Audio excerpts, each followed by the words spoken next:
pambuyo kuti taona uchifamba umene unachitika dzana usiku kuti galimoto imene basi imodzi ya DPP kuotchedwa kuombedwa zipolopolo zindizi ameneyu ngati debito kwa mneneri wa chipani adono ngati ali mneneri wa chipani ameneyu Ken Msonda anazayankha kuna kuti zimenezo IMCP sizikuwakhudza. Anyway, activist ujayo Cliff Nyama wabwera akuti afuna amayankhe Ken Msonda. Guys, thank you so much. Mwaswera bwanji amalanza anga kwina kulikonse kumene muli. Masana ano ndifuna ndi ayankhe Ken Msonda. Ainu ake amene akunena kuti iwo kandi wachiwiri kwa mneneri wa chipani cha Malawi Congress. Andi kulankhula kopusa ngati kumene kukundi chifukwa chake anakana Amalawi. Chifukwa amaziwa ati ndala amene ndi ndala opusa kwambiri. Chifukwa sanga makabwere panopa kumakanena munthu ngati akuti ndi mneneri wa chipani wanzeru zake kupakanena kuti chipani cha DPP galimoto cha awocha woka. Ndizoona zimenezo. Ndiye ngati iye akunena kuti chipani cha DPP galimoto awocha kandi akubwera aso amalankhula panopa kuti asire m'manja a polisi afufuze kuti zinachitika bwanji. Ndiye akuthandaza kuti chani. Esa akubwera panopa manena kuti DPP ndi amene awocha galimoto yoka. Kulankhula mopusa. Ani nchifukwa chake Amalawi azindikira kuti azisogolera opusa ngati amene wawa omalankhula ngati achina Ken Msonda omalankhula ngati Richard Chimwendo Banda sakufunika chani kuti sakufunika mdziko luno. Ichi ndi chifukwa chake nsaje tuchitipa anthu agwirizana kuti MCP asayitaniso kuti asayivotereso chifukwa cha kulankhula mopusa mokhuta. Kusowa nzeru kuti kundala uyoyo mukamamuona kuona yonje kuti kuchomwe chikumutha thupi chinalowerera pakana ukalowa mu ubongo. Ubongo waje sunga khale wajani kuti wabwino bwino Ken Msonda. Sangalankhule zinthu zokuti dziko la Malawi ndikunena kuti apapa kulankhula munthu. Chifukwa akulankhula zinthu zopusa zokhazoka. Chifukwa munthu akuyenera kulankhula zinthu zomangirira. Pamene pajapo apolisi ali ndi ntchito yonena kuti afufuze kuti aziwe kuti chapangisa zimenezi ndi chani ndipo apangani ndani. Ndiye azikabwera kunena kuti aya ndi a DPP okokawo cha galimoto. Kulankhula mopusa kwambiri. Kulankhula mosonyeza kuti akukhura mwano moti akumalitenga ngati dziko lonseli nsanje tuchitipa ndilawo. Pomwe dziko litu ndi la democracy. Palibe mphamvu zina zili zonse zomwe munthu angathe kutani kuti angathe kugwisa ntchito kufuna kuwalamula anthu mwaopseza momwe apangira nkhanza zomwe zikutani zikuchitikazi. Palibe Malawi lomwe angasekerere zinthu zopusa ngati zimenezo. Andi kulankhula kopusa kuko azitha kuzindikira kuti nawonso Ken Msonda amatha kutani kuti amatha kuyenda. Anda azatha kukumana ndi zinthu ngati zilizo kuti zimenezo. Ndiye ena azabwere panopa uzana kuti Ken Msonda awo zinthuzo apanga wokha angazamve bwanji. Kulankhula kosamangirira andi kulankhula kopusa kwambiri. Fwa munthu ndala kuti kamatha kulankhula pa ijenepa osamangobakira zinthu zina zili zonse koma zithaso kunena kuti kodi tikamayima pa platform pa ndikumalankhula zotere zobakira kapena chipani kapena zobakira munthu wina wake kodi anthu otiona azitiona ndi maganizo a mtundu wanji ndi makhalidwe a mtundu wanji. Anayamba kuganizira zimenezozo. Ken Msonda waenda zipani zingati? Waenda zipani zingati? Wakala akugwira ntchito imeneyo kwa nthawi yaitali bwanji. Kuchokera ku chipani cha UDF Ken Msonda wakala akutani kuti ali komweko. Wabwera DPP anali komweko. Amayi Joyce Banda anali nawo limodzi. Kulankhula kwaje ndikokhuda kusoza kuti yomwe akulankhula amangoyang'ana zokuti anthu ampasa chani. Noti kuti zinthu zoti angazilankhule kwa mtundu wa Malawi ndikumazimva kuti apapa munthu akulankhula. Fo ndi zinthu zomvetsa chisoni mtsogoleri ngati akumene akunena kuti iyeyo ndi ndani kodi ndi mneneri wa chipani. Akamasankha mneneri wa chipani akamati mneneri amayenera kuti munthu akhale wa experience azitha kudziwa chomwe akutani kuti akulankhula kuti konankha pamawa ndizalankhula kuti chani. Koma chifukwa yoti matenda amene akwatha thupi analowa ndi mutu momwe chifukwa amangobwera pa platform kumalankhula zinthu zotani kuti zopusa. Ndikupusa kwambiri. Anthu osamatengera Amalawi kuntosa. Andi mungamapanga nkhanza zanu anthu achipani cha DPP anayimba phone. Achisala anayimba phone kuyimbira ma station onse kakale pakana kafika ku area 30 kumanena kuti pali anthu amene akhazika mateyala pansewu amene achinga nsewu tithandizeni. Ndiye lero langa makabwere Ken Msonda kumalankhula zinthu zokhuta. anayimba phone before zinthu zokuchitika ndiye ngati amaziwa kunena kuti pamene po pansopo akachingawo ndi a DPP sanapite bwanji iwo uri kukatani kuti kukagwira anthu a DPP kuti azipike kuti awa ndi a DPP.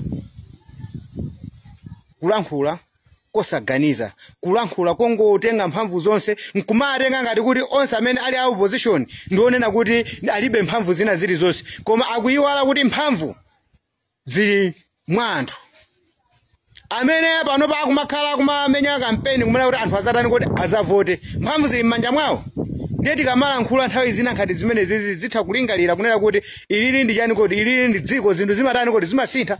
Nchifukwa nati kulankhula kumene kuku sikomangira kone kufuna kuthesa zipolowe.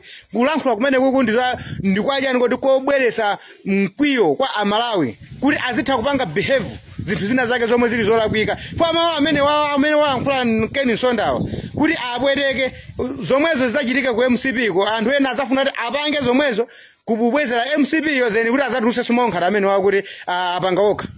Ndi mawu osamangirira si mawu ena kutuluka mkamwa mwandani kuti mwansogolere. Ndiye kuti ngati iso kwa Ken Nsondawa ndikoyambira ayambe kuwaunika kuchipani kwako kuti kuti ndi munthu amene akubwereza akukolezera ma virus kuti kazaona zinthu za MCP zikuwotchedwa nkhani yake izakhala kuti zikuchokera pa zinthu ngati zilizo kuti mmene akukulankhulira ngaje mmene akuyankhira kuyankha mwa challenge mosaganizira sonona kuti ziko linolo kodi likupita kuti. Izi ndi zinthu zomvetsa zisoni. Poyamba kuti manena kuti anthu amayamba kukendana ndi miyala. Poyamba anthu amakuwa kunkuwa msogoleri.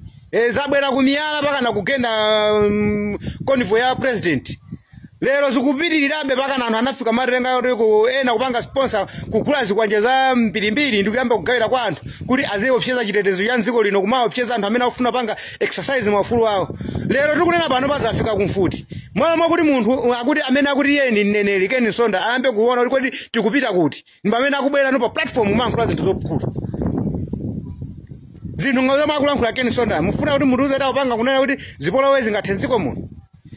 Anthu amene akudandaula katundu wawo, anthu amene achingiridwa, anthu amene anayimba mafoni before zinthu zisanachitike ndikuwaziwisa polisi kuti pakuti pitachingiridwa ndi azikamva Ken Nsondawa kulankhula kunena kuti awotchoka galimoto. Mufuna what next zomwe angaganiza anthu amene wawo. Aganiza zinthu za mtundu wachi. Aganizaso zinthu zopanga zinthu zopusa ngati zimenezo then cholinga choti nawo sazankhe kuti zimene zapanga okha chani kuti MCP anditi kuliseweresa dziko andi apolisi dziko munomo sindikuziwa kuti kodi misonkho ya Malawi yomwe panopa anthu amakhala akuvutika kumaphinjika ndi misonkho ndi kumalipira akugwira ntchito ya mtundu wanji. Fo oyambirira kufuna kumathana nawo ndi anthu opolankhula mopusa ngati amene wawo. Fo ndi kulankhula kokolezera chani kuti kokolezera ziwawo osati kothesa ziwawo ngati iwo asogoleri. Zimenezo anyamata amene akulumidwa a MCP nkumakapanga zimenezo azikamva kuti Ken Nsondawa kulankhula zimenezo kuti akunamiza kuti anthu apanga okha. Muona ngati mawa sadzapangaso. Nankha amene wawa zingatchese mtima wapo pomva kuti mawa amene wawa akulankhula kuti kuti tawachatoka galimoto. I think iso na vesi abwezera amene wawa. Ndinene kuti apangaso okha. Ndiye tikupita kuti. Osamakhala ndi azisogoleri omabweresa zipaso zowawa. Izi ndi chifukwa yakanamba kuzindikira Ken Nsondawa chifukwa anthu anakana kuti kokoti anakana ku constituency kwawo kuti. Fo amaona kuti mene mulibe mosogoleri. Nkhani yawo iwo amangofuna alankhule atamike apasidwe pokena kake. Noti kuti kulankhula chinthu chomwe chingapereke nzeru kwandani kodi kwa Amalawi. Kodi takana kuti ndiwe mneneri. Suso zati amalera kuti utha mangobakira zinthu zina zonse. Anthu amafuna aziwe zoona ndi kuchokera mwandani kodi kwa iweyo zomwe zikuchitika. Sometimes nthawi ina chonse amayankha nkhani ngati zizi ndi nzeruso. Osati kumangolankhula zinthu zopusa kapena zinthu zomwe zingathe kuwakweza anthu ena m'mitima zomwe zingachitise kuti anthu ena so atengepo action.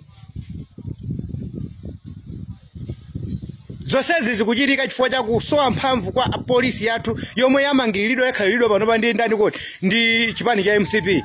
Asilikali yathu amene akhaliridwa panopa ndi ndani kodi ndi chipani cha MCP. Sakugwiraso ntchito sakuopedwa. Ndiye akamene ali mavirus taona mavirus anthu akulimbana kuti kwa mumba kuchako achipani cha MCP okhoka kumafika po mafuna kuwina kumakuwa kuti anthu akufuna kupana ena kumamenyana ndi apolisi umeneko chipani cha MCP chankhanza chomwe pano payo kamoyo kamene akakhala kupanga promote komagulirana zikwanje kuti kamene kakukula kwambiri kumene koko anthu akupanga pano pa kumaona kuti akamapanga ma primary ena kumagudula ma ballot paper kung'amba zokhazo kantima kamene kukakula kakula mwa iwo kuti azapangenso pachani kuti pa zisankho za dziko andi zimene zomwe zizitani kuti tikuyembeka zizichitika chifukwa chili kudzudzula kapena apolisi akufuna kuthesa mchitidwe kapena asilikali kulowerapo kuthesa mchitidwe oyipa ngati umenewo zikuchitika maprimary kumaona kuti munthu wagudula kupenga mali zake zonse kung'ambang'amba zokhazokhazi zachitikanso ma polling center athu pa zisankho zeni za ma by election tiziyembekeza zimene zifuna tikuweta kambewu kotani koti kopusa kamene kakuzungulira mdziko lathu lino malomoti mokathetseratu Malawi Camera.